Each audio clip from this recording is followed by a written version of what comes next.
podium, so it'll be a little bit tougher as the room gets a little bit deeper and darker for folks to see. So we will start our first question, Coach, to your left, third row. Bob Holliday, WRL.com. Coach, good to see you. I was reminiscing last night that some of your better teams in the 90s had players named Holliday. There was Corey Holliday and then Bonnie Holliday. And looking at the roster, you have another player of that name this year. I mean, he's just a freshman, but maybe it's an omen. My question, you led the league in total offense, averaging 537 yards, in spite of the fact that you allowed more sacks than everybody except for Duke and Syracuse. What goes into keeping Sam Howell upright more often this year? Well, thank you, Bob. And Bob is not kin to any of those holidays, by the way. But welcome, everybody, and glad we get to see everybody back in person. So it's just, we're blessed to do this, and it's fun to have everybody back. So thank you very much. The biggest thing we're looking at with our sacks is we've got the same offensive lineman for the third straight year, with the exception of Charlie Heck. He went to the Texans. So we've got more experience than probably anybody in the country in the offensive line and at tight end, because Garrett Walston's coming back. We have also established more depth over the last 2 years. So we can actually play 2 offensive lines, and we haven't been able to do that. We've been playing 6 and 7 players. And the third thing is we've looked at every sack for the 2 years that we've been here. We've looked at why. Sam's committed to getting the ball out of his hands faster some because he's so competitive. He wants to make every play. And we also know that we've got to do a better job up front in all those cases and use our backs. One of the reasons we took Ty Chandler from Tennessee as the only grad transfer we took is we didn't want to go to Virginia Tech with young backs that had not played and had big eyes and fumble the ball or not know how to protect. And Ty has played in a lot of big games. Let's go to our right side, fifth row. Ewan McCreath, Herb FM Sports Radio. Coach, we always use the terms chemistry and continuity about players on the field, but can you talk a little bit about now entering your third season with Phil and Sam, that kind of comfortability and how that translates on the field? Yes, we use the word culture all the time, and I'm not really sure what that means. I hear alignment, I hear chemistry, and all of it means we're all on the same page. So Sam knows our offense as well as Phil Longo does. In fact, Phil interviewed for a job earlier, and I thought I'll make Sam the offensive coordinator and just move on. We'll save some money. Now with name, image, and likeness, maybe I could have paid Sam as the offensive coordinator and the quarterback. I don't know as we look at that. But continuity is really, really important if it's good. And you have to continue to work to bring in great ideas. At Texas, we had the same staff most of our 16 years. The good thing was we had continuity. The bad thing is we didn't get many new ideas. So when we brought in Larry Porter this year after Robert Gillespie left, it was good. Got some new thoughts to a really good offense. And then when we brought in John Lilly after Tim Brewster the first year, we had some pro thoughts with our tight end in the tight end game. So our tight end game's better now than it was 2 years ago. So we like continuity, but we don't mind a change every now and then just to create new ideas. Coach, to your left in the first row. Dan Tortora, wakeupcalldt.com. Coach, what have been the pillars of orchestrating such a positive turnaround in North Carolina football, in your opinion? Dan, number one is we had to have the buy-in from the administration, and Bubba Cunningham sitting in here, and I don't want to embarrass him, but the university has done everything we've asked them to do. And we've promised never to ask for anything that's not going to help the experience of our student athletes or help us win. So one of the reasons we've had continuity with our coaches is we're paying them. And we're paying them at a high level, and that way we're not going to lose them for money. They may have to go to a different place, like Robert Gillespie wanted to look at pros closer to home, so I got that. But we're not having a lot of coaches leave, and that's a positive. Secondly, I challenged our fans to buy in. People said fans aren't coming to the games. I said, come on, fans. If you want to be a great football program, you got to be a great fan base. And we sold out every game, one of 7 teams, I think, to sell out every game in 2019, and we've already sold all of our season tickets, which is amazing after the very difficult year most people have had financially over the last year. And then when you recruit a staff that's a high-quality staff that knows the area and fits the school, understands who we are academically, understands who fits at our school, it really helps you in recruiting. And so we have a great product, a great academic school, small campus. It's one of the nicest in the country. We've got a tremendous staff, a real commitment from our administration, and our fan base is all in. And when you put those things together, it makes it for a really special opportunity moving forward. Coach, right side, about the 6th row in the middle. Stand up, please. Thank you. Cortland Griffin with a 3-point conversion. Coach, you lost 2 running backs to the NFL draft this year, but you replaced them with Ty Chandler, who you spoke on. Can you elaborate a little bit more on his role in this offense? Yes, you lose Javonte Williams and you lose Michael Carter. You lose a lot of your offense, and they were tough, they were smart, they could catch, they could block, but they protected the ball. And that might be the most important thing they did over 2 years. I think we lost 6 fumbles in 2 years. And that kind of goes unnoticed unless you're fumbling. But it's really, really important. So with Ty Chandler, he was recruited by Tommy Thigpen, who was on our staff. He was coached by Robert Gillespie. So when he went into the portal, we knew how good he was. And he's 210 pounds now, I think. He's fit in with our team really, really well. He's having fun. He had a really good spring. Since he's had 4 years of being physical and being hit by Tennessee and Alabama and by Georgia and Florida and Alabama and Auburn, we didn't beat him up this spring. We haven't talked a lot about him, but we think he is kind of the guy that fits between Javonte Williams and Michael Carter. He's the 210-pound back. He can run it up inside. He's got tremendous hands. He knows what to do, but he also has the speed that when he gets it in space, he has a chance to score. So we got to find some other guys with him, but we think he has a chance to step up and be a special player for us. Coach, straight up the middle there to your left with Luke DeCock. Hey, Mac, Luke Teacock, Raleigh NNO.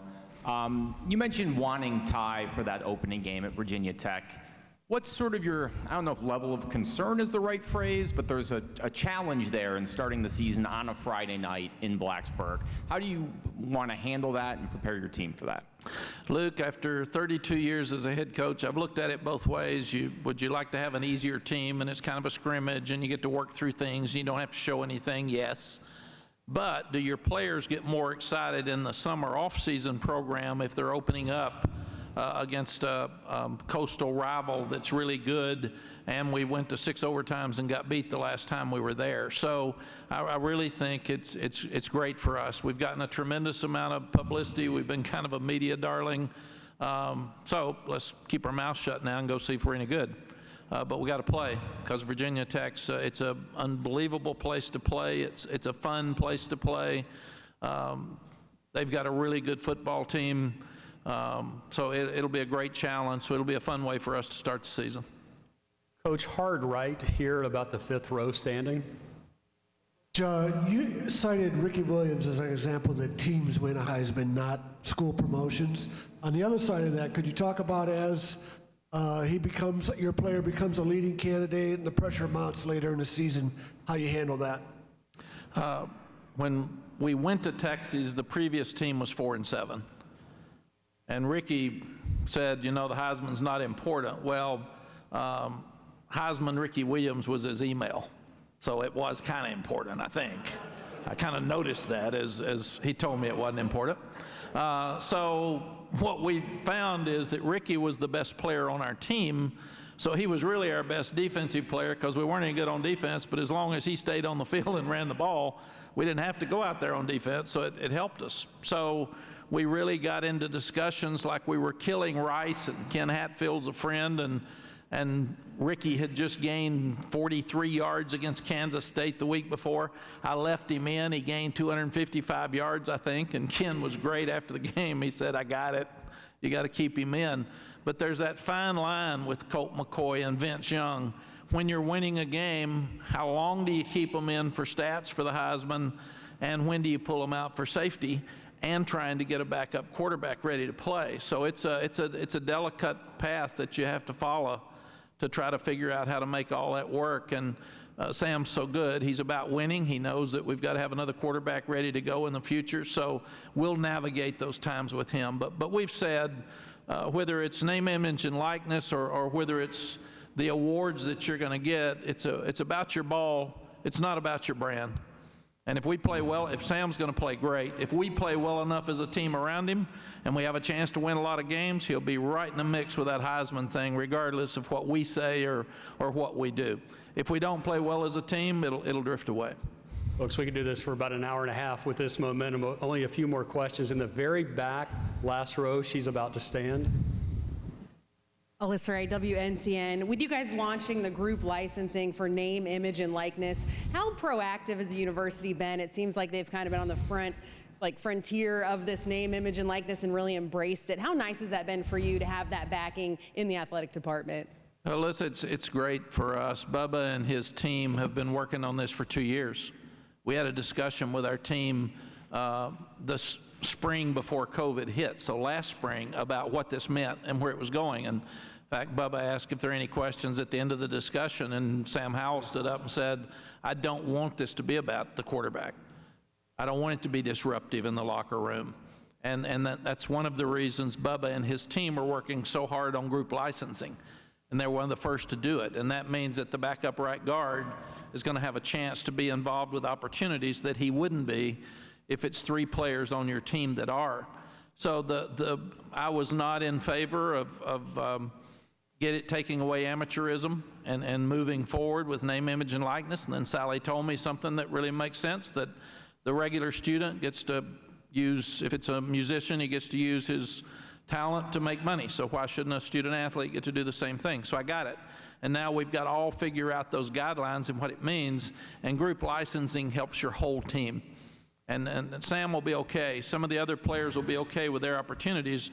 But what Bubba's trying to do, what I want us to do, is be able to help that whole team. Now, are we making guys mature faster than normal? Yeah, we're talking about federal tax and state tax and your agent and the amount of the percentage of money that your agent is going to take away from what you get, and the legal part of this. So they're having to grow up a lot faster than before, which may be a good thing in the long run. So since it's here, we're all in. North Carolina should be a place where name, image, and likeness should be a great advantage for us, because we have a lot of great people, but we got to figure out what that means within the rules, and how we can help our guys with opportunities without getting involved ourselves. Coach, we've identified your last 2 questions. Keep it on the left side in the very back for our first of 2. Hey, Coach, Bridget Condon with ABC 11. You've shown your support of vaccination. You put your video up in May of you getting your shot. What have your conversations been with your players during the off season, and what % of your team is vaccinated at this point? Bridget, COVID's obviously back.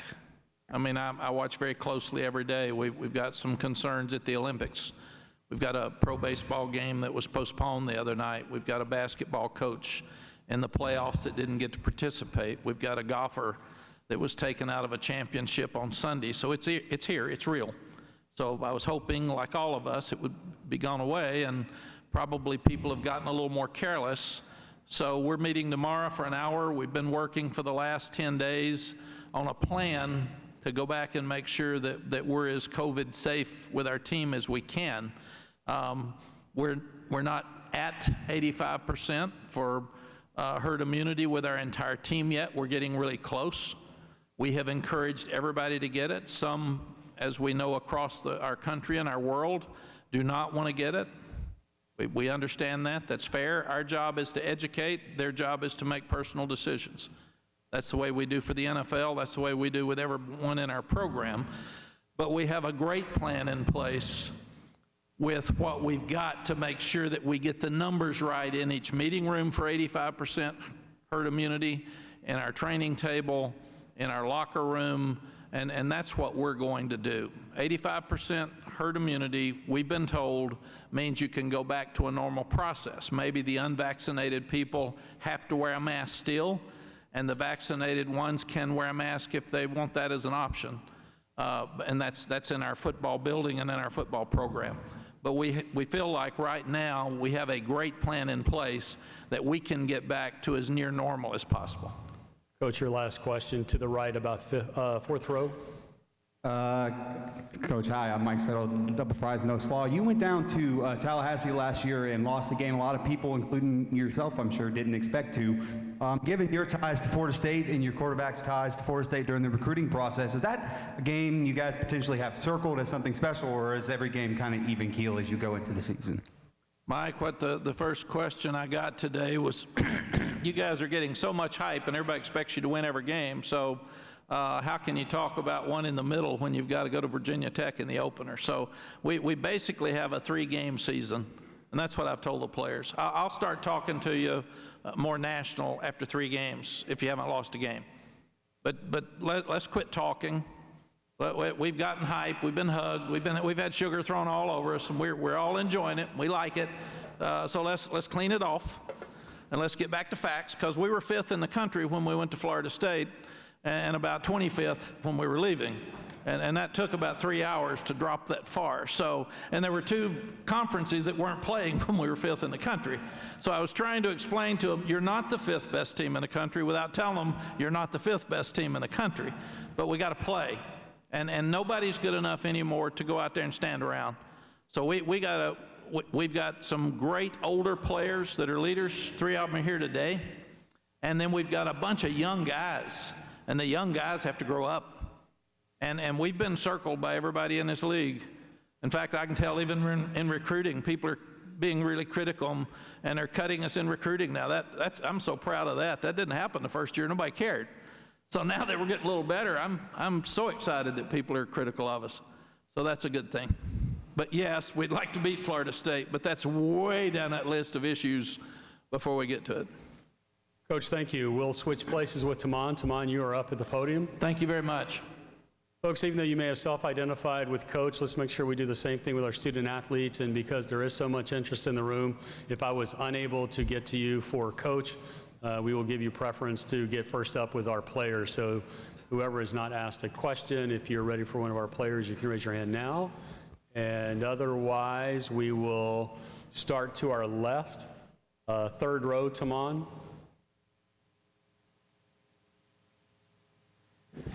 Bob Holliday, WRL.com, Taman.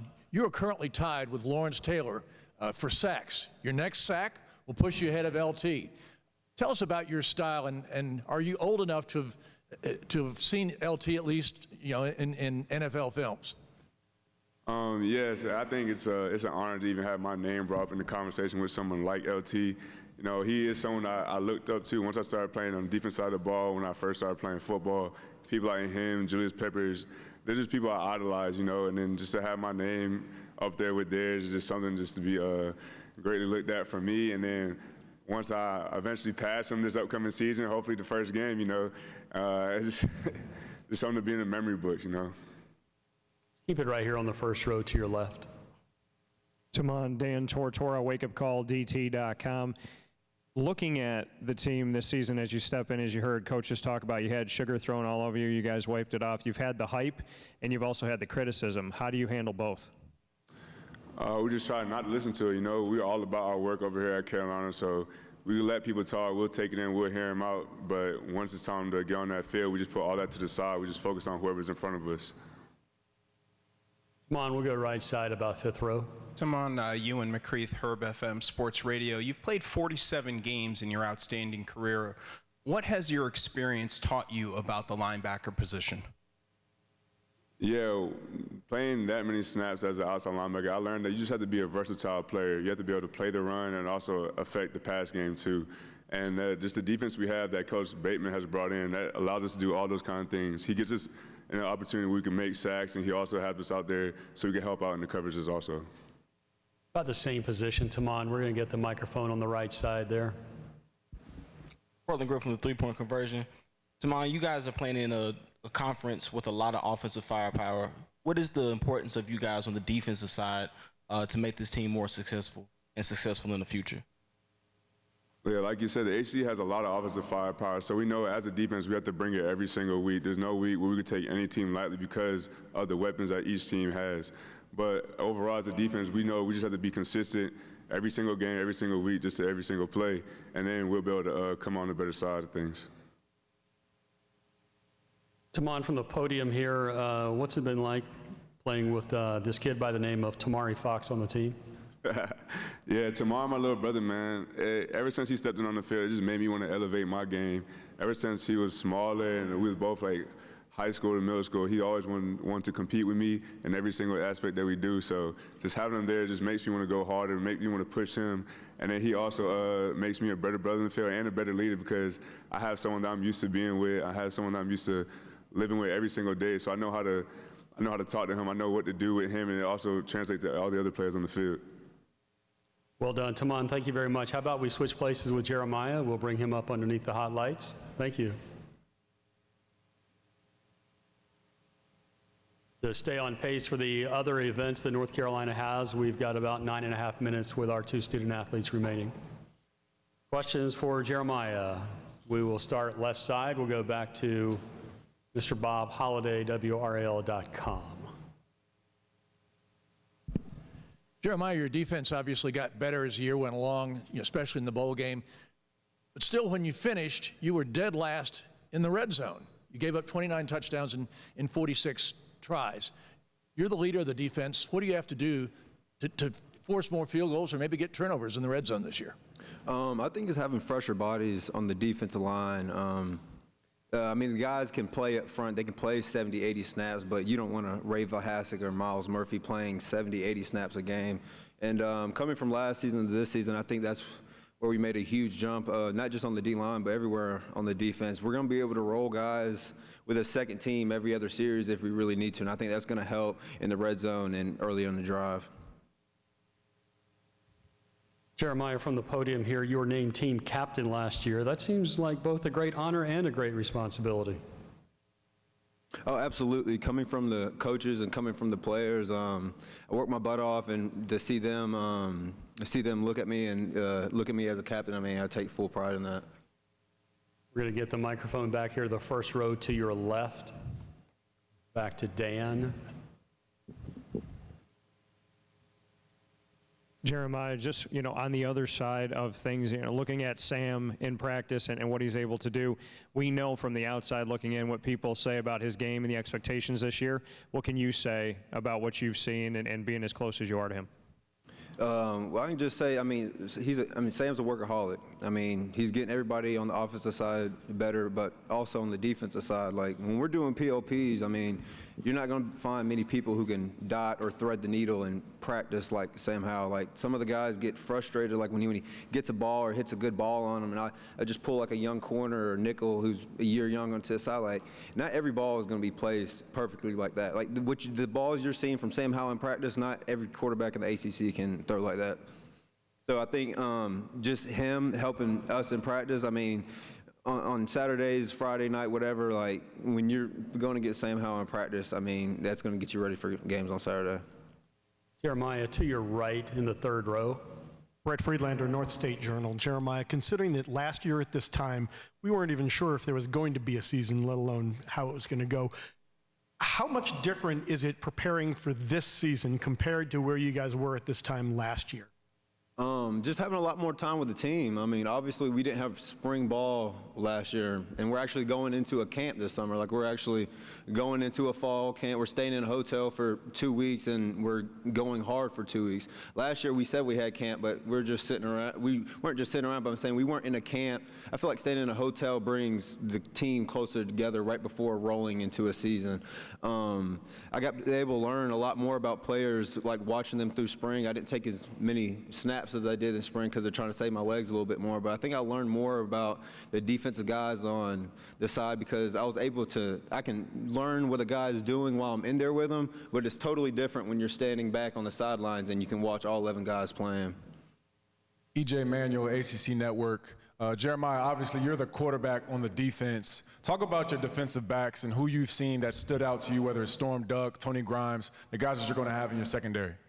Oh, man, I mean, Tony Grimes, Storm Duck, Kyler McMichael, Dede Hollins, Obi Abuna. I mean, I think that's a good problem to have in our corner room that I don't think we've had ever since I've been here. I mean, we got corners that we can rotate all around the field, and That's something big in our defense. I mean, we leave our corners on the island a lot, so when they're running on go balls and they come back tired, it's so easy for a Storm Duck or a Kyler McMichael to pop in there and give you 100%, and there's no level drop. Jeremiah, thank you. You can switch places with Sam. Sam, we've got about 5 minutes with you, and then we will send you guys off to the next spot. We've got a gentleman here. Sam, it'll be to your left on the second row. He'll ask his first question. Ross Martin, Inside Carolina. Sam, obviously the NIL stuff, how are you approaching it? You're one of the more, I guess, visible players in the ACC and at UNC. How are you approaching the NIL stuff? Appreciate it. Yeah, no, definitely. It's definitely something, I've thought a lot about. I hired a marketing team, so we have a marketing team working on my behalf. They've done a good job kind of lifting the weight off my shoulders. The school's been very supportive. I think the main thing for me is I just want to make sure I keep the main thing, and that's winning football games. Obviously, you still want to take advantage of the opportunity you have. So, I've done some things, partnered with a charity called Table in Chapel Hill, where we deliver meals to underprivileged kids in Chapel Hill. So that's kind of something I did. That was my first partnership.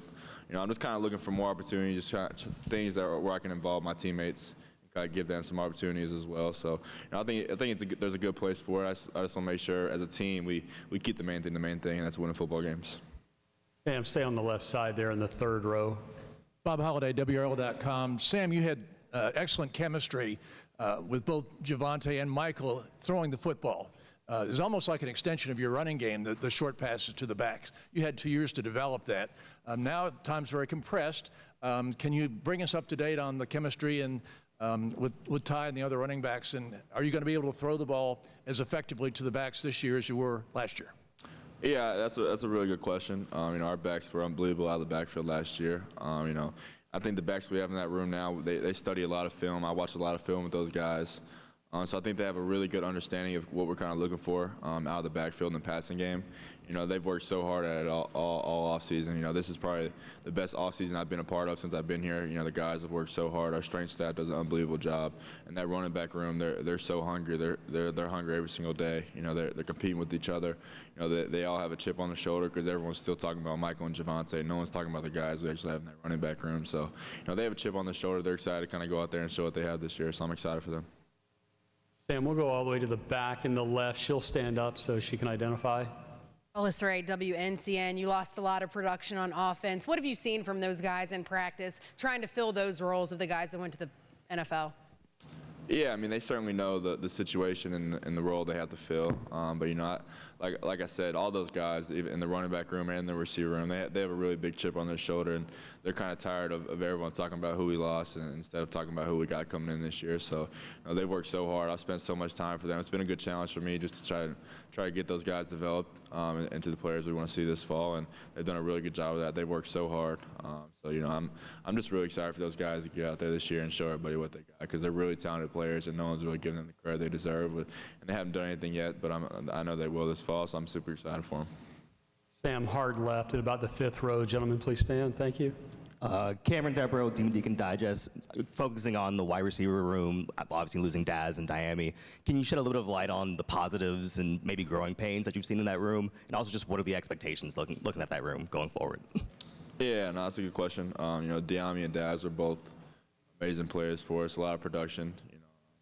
I think a lot of those guys in the room have been there for a couple of years. They kind of learned from Diami and Daz and saw the way they worked. Diami and Daz are two of the hardest working players on our team, so they kind of followed their lead and kind of picked up their same work ethic and their same work habits.